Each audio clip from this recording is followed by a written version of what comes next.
All right, guys, I got a problem here I got to fix. I put a inlet box for a generator on my house, and that pretty much runs all the basic stuff in my house, and that's fine. What I can't run is my well, because my well is situated 475 feet from where I'm standing. It's right there. There's my well house. And it has its own separate meter. So when the power goes out, I have to go down there and start the generator, and it'll run the pump, no problem. But the problem with that is, you know, the pumps don't run all the time. They only run until the PSI gets to 60, and then they shut off, right? And so if I don't use the water, the pump won't run. So the generator would be running for no reason at all. I don't like that. So what I'm going to do is get a 6-gauge wire. It's actually a 6-2 wire. From my panel here alongside the house with the conduit, of course, plastic conduit. Then when I get to the edge of my house, I'm going to bury that line and bring it all the way down to the well house for the rest of the 465 feet or whatever it is. The voltage drop at that distance is roughly 3 volts, which is not a big deal. So that's okay. But I think I figured out a way how to do this, and I'm going to show you what I figured out. Alright guys, this here is a subsoiler. And for those of you that don't know what a subsoiler is, this will go on the back of your tractor. And actually we should be looking at it like this. That hook will go into the ground and put a groove into the ground. Normally people would use this on their tractors to break up the ground. Let's say you have a low-lying area where there's a lot of water, it just doesn't want to go away. This will break up the crust so the water could go down and seep into the ground. But a lot of people use them to bury cables and wires, and even like PEX type pipe or plastic pipe for water.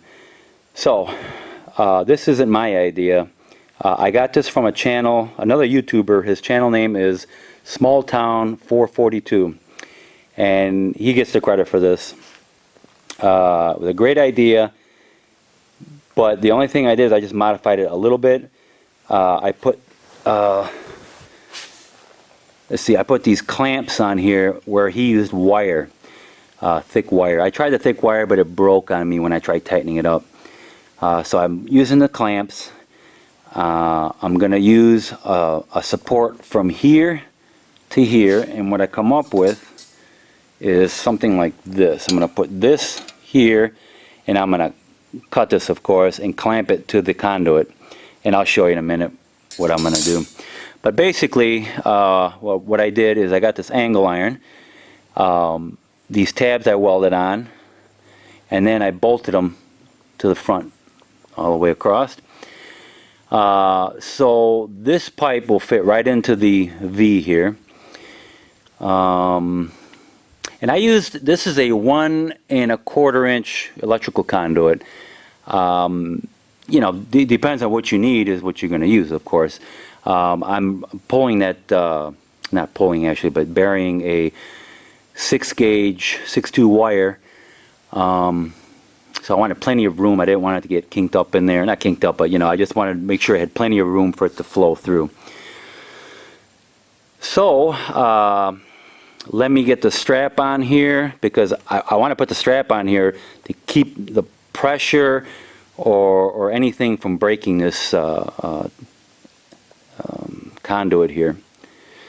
So let's do that next. Alright, so what I just did is I drilled and tapped a 5/16 18 hole here so I can put my bolt here and my support here. And did the same thing on both sides, and I kind of rounded this to the pipe. Put some clamps on there to keep that nice and supported as I'm cutting into the ground. Alright guys, this is how it is connected to the tractor. Now you can see better how it's going to cut a groove into the ground. And as the ground is closing up behind it, I'm going to be feeding, or actually my wife is going to be feeding the wire through there, and the ground will actually be holding onto the wire while I'm driving, and she'll be feeding it. It'll be just burying itself into the ground, which is very, very cool. If you search on YouTube subsoiler trencher or cable barrier, whatever, you'll see them, and it's very cool. So I thought, you know what, I really need to do this, and this was one of the best ideas I've seen from Small Town 442. Like I said, the only thing I did is just modified it a little bit, put some supports in the bottom, and I don't need to do any turning or anything. I'm just doing a straight line, so the supports will be good. I think what he did is he tightened up his wires. He had wires holding it rather than clamps like I have, and it was still able to move the plastic conduit. So if you're turning a corner, I guess it would be beneficial that way. But I'm just going in a straight line, and I put the supports on the bottom there. So next thing I have to do now is go try it out. Alright, I got the conduit done to send power to the well house along the side of the house.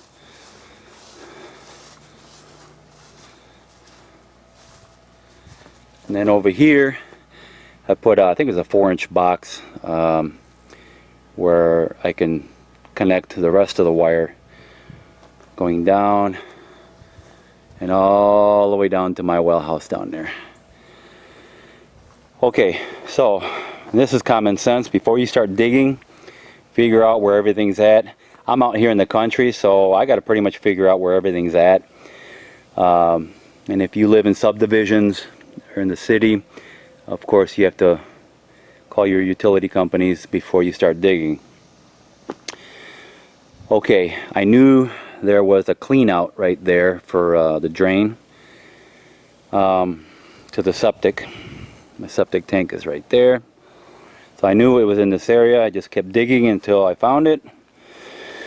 It's right there. I didn't expect this power line to be running here, and it's going off in a weird angle. I don't know, I must have disconnected somewhere over there, the pipe anyways, but I just wrapped it up there and fixed it up a little bit with silicone tape. It's an awesome tape. If get a chance, go on YouTube and do some search on silicone, self-fusing silicone tape. It's awesome stuff.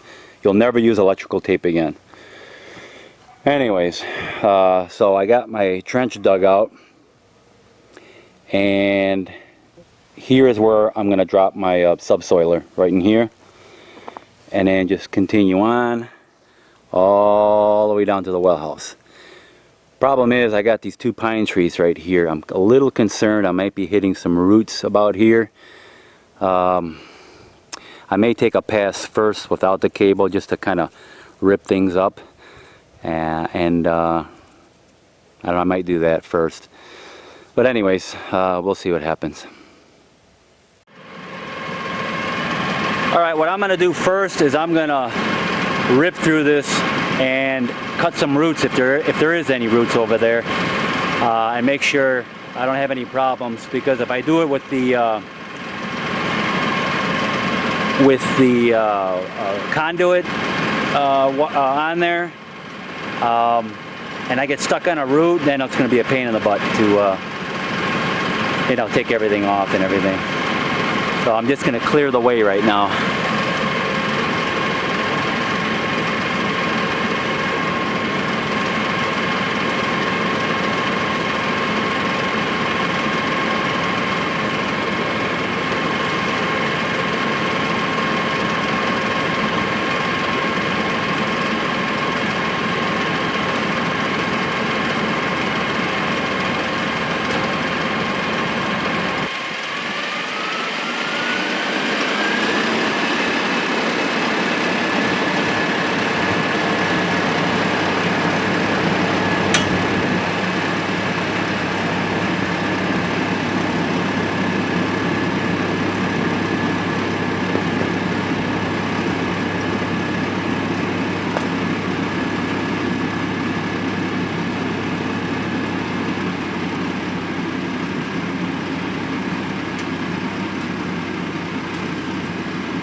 Yeah, it went through there like butter. It was nice. I heard a few snaps and pops when I went past those trees, so it did cut the roots up real nice.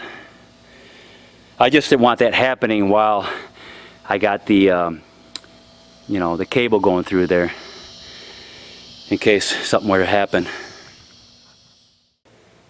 Now I'm going to put back on the part I welded up.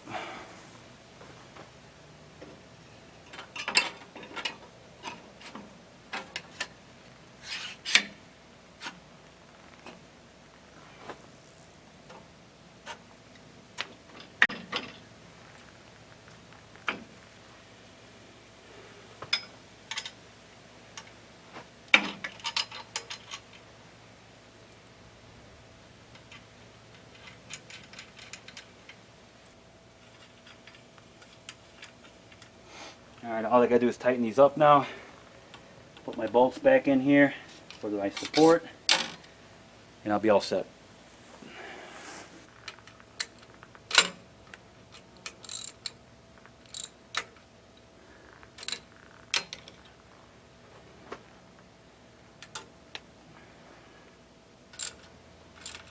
Now these here, you want them snugged pretty good, but you don't want them super tight, because the tabs will start bending. These little strips here, because they're hanging up over the edge, they'll start bending in.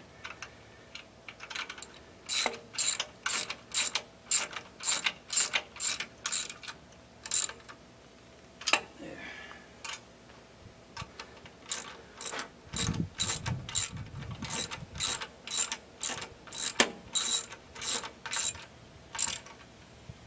All right.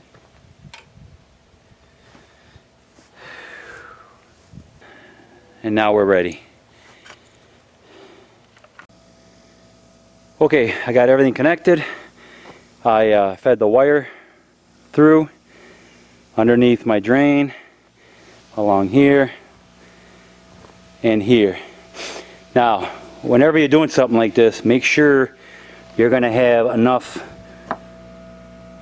wire sticking out to put back into the box. You can always cut, but you can't, you know, well, you can always add too, but that's not always the best way to do it. So again, make sure you have enough wire. What I'm going to do here, I'm going to put a T-post and wrap the wire around it so it doesn't get, the wire doesn't get pulled, and that'll hold the wire in place as I'm pulling with the tractor.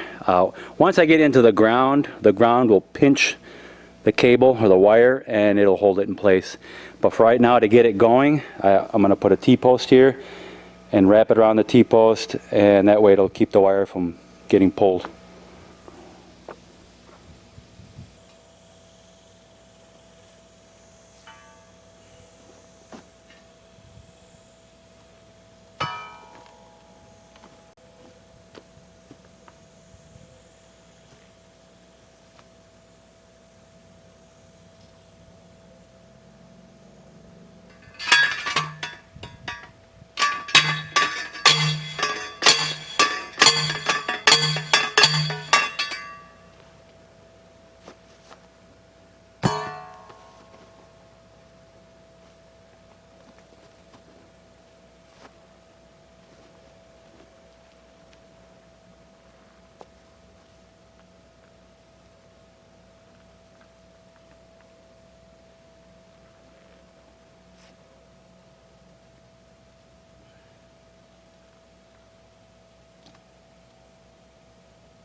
Okay.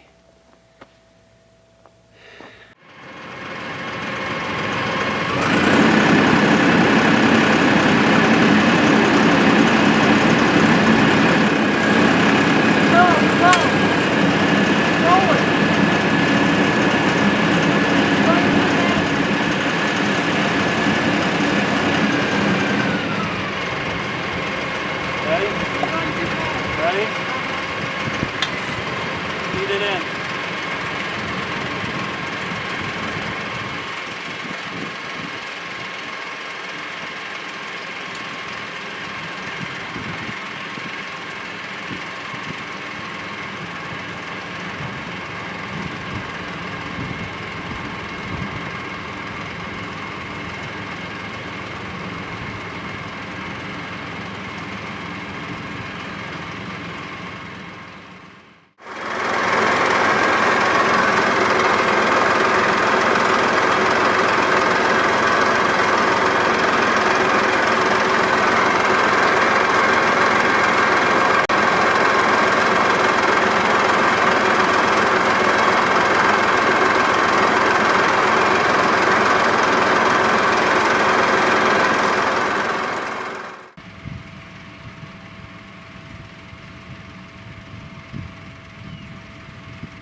Alright guys, I just got done. 470, well actually probably 440 feet is what I dug here. All the way from the house there, all the way here. And I stopped here because I can only get so close to the pipe. You can see it right there, and it goes right to my well. So what I'm going to do, and the wire is just short by a couple of feet. So what I plan on doing, rather than going like this and then over 90, I'm going to take a shortcut back here and go to the well here, and it'll give me a few more feet, and it should be enough. I'll just dig this part here by hand, and yeah, so this is nice. See, the meter to the well is right there. And I guess before the previous owner built the house, they used to have a camper out here, and they were originally going to build their house here, but this is a low-lying area. They already had drilled the well here, so they seen it was low-lying area. They went up there where it's much higher. They built the house there. So now, when the power goes out, since this is going to be, the well is going to be on the house and not on that meter, I could just start my generator at the house and I'll have water, no problem. Because what I had done on this side here, I had built another generator shed here. And if you want to see a video of how I built it, this is another one. I have another one by the house there. I'll put the link in the description or at the end of this video. But yeah, I put the generator, and then inside here I put another electrical panel and a transfer switch for the generator, so I can power the well when the power goes out. And I put right there as a 110 outlet for if I'm out here and I need to plug something in. Okay, so yeah, so that worked out really good. I'm really happy, and it's fairly easy to make. Yeah, I mean, you guys see it. Anyone with a little bit of mechanical inclination can do it. So I even seen people do it without the angle plate, the angle iron here. They just strapped this right to here with long straps, of course, and that worked too. I wanted to put less pressure on this pipe because I'm not using a 1-inch pipe. This is a 1 1/4. There would have been a lot of dirt hitting this pipe and pulling on it, as you can see here. But it held up really nice. I'm really glad that it did. And my crappy welds actually held. I don't think I have a really small Arbor Freight welder. Okay, another thing I want to mention is you can see how it lifted up the soil. Only thing I'm going to do now is I'm going to go back over it. I'm going to run the tractor tires over it to close it back up and pack it all back down.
Alright guys, I hope you enjoyed this video. I hope you learned something about doing this.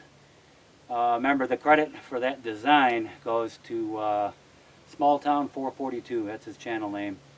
And you want to check out his video, check it out.